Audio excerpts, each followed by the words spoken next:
Hmm,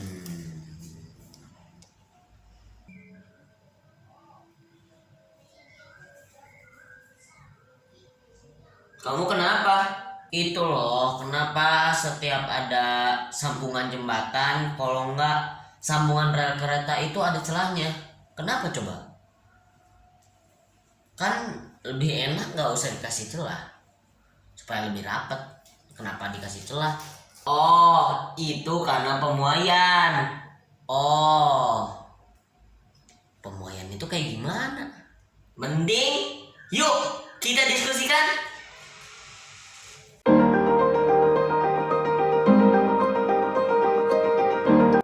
Assalamualaikum warahmatullahi wabarakatuh. Halo Sobat Dion, bagaimana kabarnya hari ini? Semoga pada semangat dan sehat selalu. Jadi pada kesempatan hari ini Dion mau ngajak kalian untuk berdiskusi tentang suhu, pemuaian, dan kalor. Ini merupakan video part ketiga, jadi buat teman-teman Dion yang belum nonton part pertama dan kedua, bisa kalian cek di sini atau bisa kalian cek linknya ada di deskripsi. Pada part pertama kita udah ngebahas tentang suhu, kalor. Pada part kedua kita ngebahas tentang suhu. Nah, pada part ketiga ini kita akan ngebahas tentang pemuaian. Jadi gini teman-teman, pada umumnya zat-zat akan memuai ketika dipanaskan dan akan menyusut kembali ketika didinginkan. Yang tentu saja hal ini berkaitan dengan suhu dan kalor. Pemuaian zat padat umumnya ke segala arah. Namun kita dapat memperhatikan pemuaian pada arah tertentu. Misalkan begini, bertambah panjangnya, bertambah luasnya, atau bertambah volumenya. Ada 3 macam pemuaian, yaitu pemuaian zat padat, zat cair, dan zat gas. Pemuaian zat padat.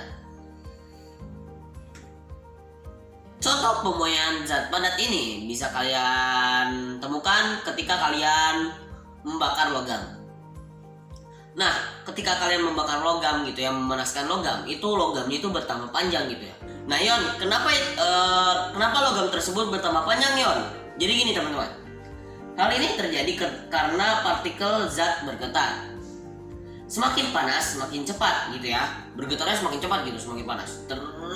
Dan saling menumbuk partikel di dekatnya. Hal ini mengakibatkan jarak antar partikel renggang dan zat bertambah panjang. Begitu teman-teman. Yang kedua, pemuaian zat cair. Contohnya ketika kalian merebus air gitu ya sampai penuh gitu ya, nggak sampai penuh juga. Nah, kalian merebus air sampai mendidih, nah si airnya itu naik gitu, bahkan sampai tumpah gitu ya.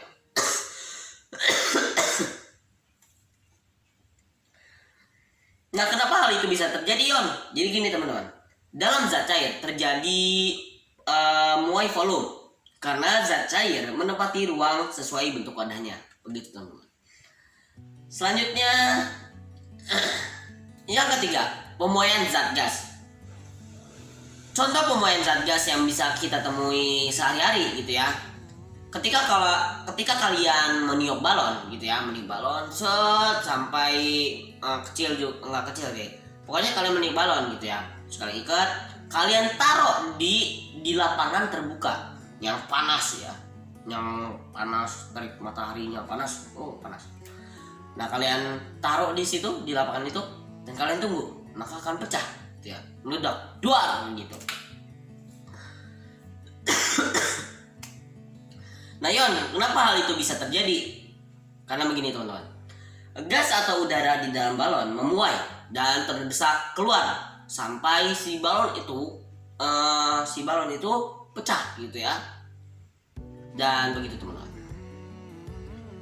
Selanjutnya kita ke koefisien muai zat.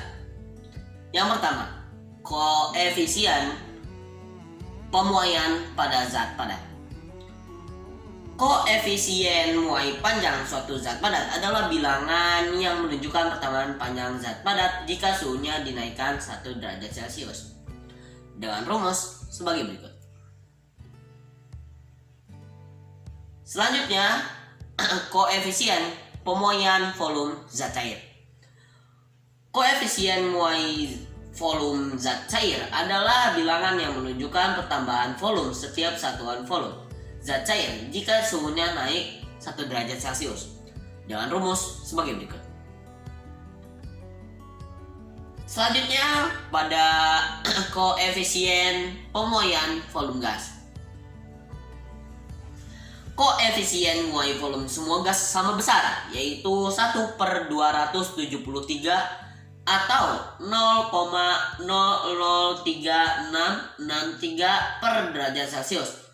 Yang ini ditentukan oleh Joseph L. Gay-Lussac dari Prancis.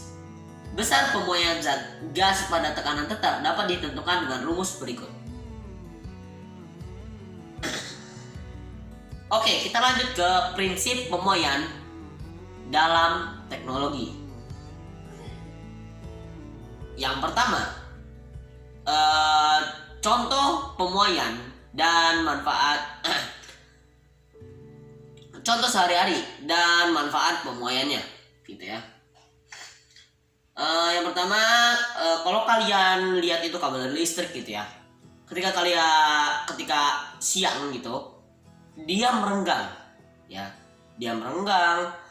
dan ketika malam atau dingin gitu ya, dia menyusut gitu ya, jadi tegang. Nah, hal ini karena memuai gitu ya, karena si kabel-kabel itu memuai. Ketika siang atau panas dia memuai sehingga dia melengkung gitu. Nah, ketika dingin atau ketika malam gitu ya, si kabel itu menyusut kembali gitu. Nah, begitu teman-teman. Selanjutnya, tukang kayu memberi celah antara kaca dan bingkai kayu. Ya, diberi celah supaya ketika si kaca itu memuai, si kaca itu tidak pecah gitu teman-teman. Selanjutnya, rel kereta api menyediakan celah di antara sambungan dua batang rel.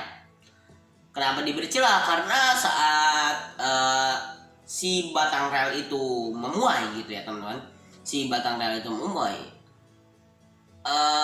rel itu nggak bengkok gitu ya. Kalau diberi celah kan ketika dia memuai gitu bertambah gitu ya panjangnya, dia tidak bengkok karena ada celahnya. Nah, kalau misalkan tidak diberi celah ya bengkok gitu ya, melengkung gitu ya. Ada satu lagi yaitu sambungan jalan gitu ya, sambungan jalan di jembatan atau di lain-lain gitu, sambungan jalan gitu. Nah, itu diberi celah juga supaya ketika jalan itu memuai gitu ya, dia tidak merusak jalan gitu. Yang kedua, mengeling pelat logam. Mengeling adalah menyambung dua pelat logam dengan paku keling gitu ya.